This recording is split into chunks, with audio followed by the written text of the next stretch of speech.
Corporation ने भारत का पहला 24/7 लिक्विफाइड पेट्रोलियम गैस एटीएम कहाँ लॉन्च किया है? राइट आंसर इस क्वेश्चन का हो जाएगा ऑप्शन ए, हरियाणा के गुरुग्राम में। यह आपने ध्यान रखना है।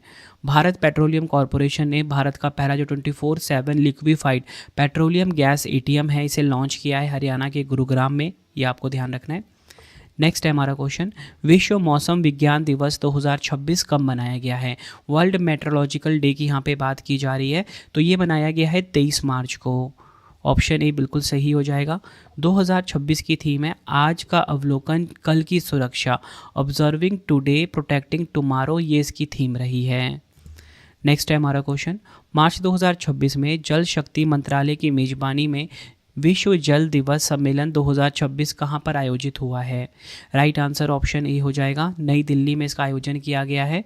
विश्व जल दिवस सम्मेलन 2026 का थीम है जल के लिए उद्योग, इंडस्ट्री फॉर वाटर इसकी थीम रही है। नेक्स्ट हमारा क्वेश्चन, नागरिकों को आयकर अधिनियम 2025 के बारे में शिक्षित करने के लिए मार्च 2026 में केंद्रीय वित्त मंत्री निर्मला सीतारमण जी ने किस अभियान को शुरू किया है?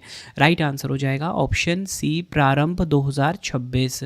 यहाँ पे जो वर्ड प्रारंभ है इसका फुल फॉर्म आप देख लीजिए। फुल फॉर्म है policy reform and responsible action for mission विकसित भारत। प्रारंभ 2026 नाम अभियान का उद्देश्य नागरिकों को आयकर अधिनियम 2025 के बारे में शिक्षित करना है। यह अधिनियम 1 अप्रैल 2026 से प्रभावी होगा। नेक्स्ट है हमारा क्वेश्चन, मार्च 2026 में केंद्रीय ऊर्जा मंत्री मनोहर लाल खट्टर जी ने कार्बन बाजारों पर अंतर्राष्ट्रीय सम्मेलन प्रकृति 2026 का उद्घाटन किस शहर में किया है? राइट आंसर हो जाएगा ऑप्शन ए, नई दिल्ली में। यह आपने ध्यान रखना है। इस सम्मेलन में केंद्रीय ऊर्जा मंत्री मनोहर लाल और राज्य मंत्री श्रीपाद नाइक ने भारतीय कार्बन मार्केट प्लेस यानी कि Indian carbon market .gov.in launch किया। थीम की बात करेंगे, unlocking carbon finance for NDC implementation, global partnerships and digital pathways, ये इसकी थीम रही है। बढ़ते हैं अगले क्वेश्चन की तरफ हम, विश्व क्षय रोग दिवस यानी कि विश्व टीबी दिवस 2026 कब मनाया गया है? राइट आंसर इस क्वेश्चन का हो जाएगा ऑप्शन डी, 24 मार्च को वर्ल्ड ट्यूबरक्लोसिस डे मनाया गया है।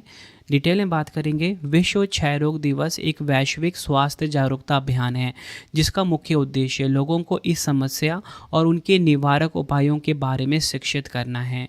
2026 की हम थीम की बात करेंगे, वो है हाँ हम टीबी को ख़त्म कर सकते हैं, देशों के नेतृत्व में लोगों की शक्ति से। इंग्लिश में क्या होगा theme? Yes we can end TB, led by countries powered by people. Friends, अगर आपको वीडियो की क्वालिटी एंड कंटेंट पसंद आ रहा है, वीडियो को लाइक और शेयर जरूर करें। कमेंट में अपना फीडबैक भी दें कि आपको वीडियो कैसी लगती है और आपको अगला वीडियो किस टॉपिक पे पढ़ना है, ये भी मुझे आप ज़रूर बताएं। ठीक है, देखिए फ्रेंड्स, आपको क्वेश्चन का लेवल देख के पता लग रहा हो ना कि हर एक क्वेश्चन जो है ना मोस्ट इंपॉर्टेंट और एग्जाम ओरिएंटेड हैं। अगला क्वेश्चन है, फरवरी 2026 के लिए आईसीसी महिला प्लेयर ऑफ द मंथ का पुरस्कार किसने जीता है? राइट आंसर हो जाएगा ऑप्शन सी, अरुंधति रेड्डी ने। डिटेल में बात करेंगे, भारत की तेज गेंदबाज अरुंधति रेड्डी को फरवरी 2026 के लिए आईसीसी महिला प्लेयर ऑफ द मंथ चुना गया और इसी के साथ आईसीसी पुरुष प्लेयर ऑफ द मंथ का पुरस्कार मिला शाहिबजादा फरहान, पाकिस्तान के खिलाड़ी हैं। नेक्स्ट है हमारा क्वेश्चन, यूरोपीय परमाणु अनुसंधान संगठन सर्न के वैज्ञानिकों ने लार्ज हैड्रॉन कोलाइडर में एक नए परमाणु कण जिसका नाम दिया गया है XICC प्लस बैरियन की खोज की है। यह प्रयोगशाला कहाँ पर स्थित है? राइट आंसर हो जाएगा ऑप्शन सी, स्विट्जरलैंड के जिनेवा में। यह आपने ध्यान रखना है। अगला क्वेश्चन है, मार्च 2026 में किस नोबेल शांति पुरस्कार विजेता की नई पुस्तक करुणा द पावर ऑफ कंपैशन का विमोचन किया गया है? राइट आंसर इस क्वेश्चन का हो जाएगा ऑप्शन सी, कैलाश सत्यार्थी की ये किताब है करुणा द पावर ऑफ कंपैशन। इस क्वेश्चन को आप डबल स्टार मार्क कर लीजिए, एग्जाम में इस क्वेश्चन के आने के काफ़ी ज़्यादा चांसेस हैं और इनको ना 2014 का नोबेल शांति पुरस्कार मिला था। ठीक है, ये भी आपने ध्यान रखना है। अगला क्वेश्चन है, वर्ष 2027 में कौन सा देश पहली बार राष्ट्रमंडल युवा खेलों के 8वें संस्करण की मेजबानी करेगा? राइट आंसर हो जाएगा ऑप्शन ए, माल्टा।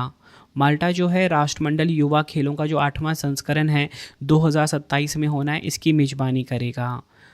माल्टा जो है फ्रेंड्स की राजधानी देख लीजिए, इसकी राजधानी है वेलेटा, ये भी आपको ध्यान रखना है। और यहाँ की करेंसी क्या चलती है, यूरोस की करेंसी है।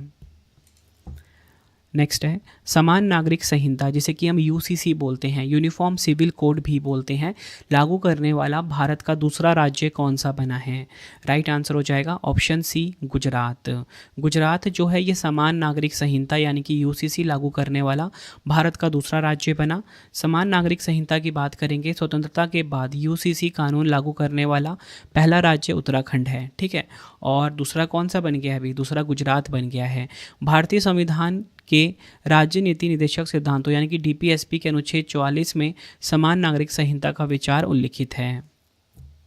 अगला क्वेश्चन है केंद्र सरकार ने किस वैश्विक तकनीकी कंपनी के सहयोग से राष्ट्रीय एआई कौशल विकास पहल शुरू की है।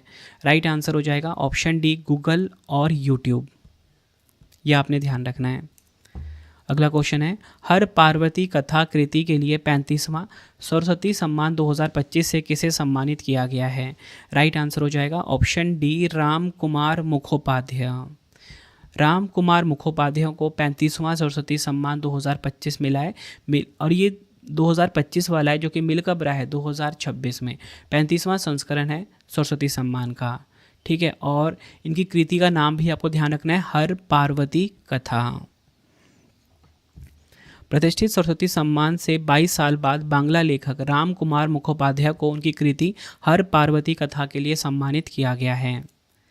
नेक्स्ट है हमारा क्वेश्चन किस राज्य या केंद्र शासित प्रदेश ने नवजात शिशुओं के मुफ्त आनुवांशिक परीक्षण के लिए अनमोल योजना शुरू की है। तो देखिए अनमोल योजना को शुरू किया है किसने, दिल्ली की सरकार ने। ऑप्शन बी हमारा बिल्कुल सही हो जाएगा। डिटेल में बात करेंगे इस क्वेश्चन को, तो देखिए अनमोल इसका फुल फॉर्म क्या है, advance newborn monitoring for optimal life care. Delhi सरकार ने नवजात शिशुओं में आनुवांशिक और जन्मजात विकारों का जल्द पता लगाने के लिए अनमोल योजना को शुरू किया है। बढ़ते हैं अगले क्वेश्चन की तरफ हम। विश्व रंगमंच दिवस 2026 कब मनाया गया है। तो देखिए विश्व रंगमंच दिवस 2026 यानी कि वर्ल्ड थिएटर डे 2026 कब मनाया गया, 27 मार्च को। ऑप्शन बी बिल्कुल सही हो जाएगा हमारा। 2026 की थीम है नाट्य कला और शांति की संस्कृति, इंग्लिश में theatre and the culture of peace. अगला क्वेश्चन मॉर्निंग कंसल्ट द्वारा जारी रेटिंग के अनुसार 68% अनुमोदन रेटिंग के साथ दुनिया के सबसे लोकप्रिय नेता कौन बने हैं। राइट आंसर हो जाएगा ऑप्शन बी नरेंद्र मोदी, भारत के प्रधानमंत्री नरेंद्र मोदी। टॉप 3 की बात करेंगे, नरेंद्र मोदी जी नंबर 1 पे, नंबर 2 पे रहे हैं गाय पारमेलिन और नंबर 3 पे ली जे म्यूंग रहे हैं।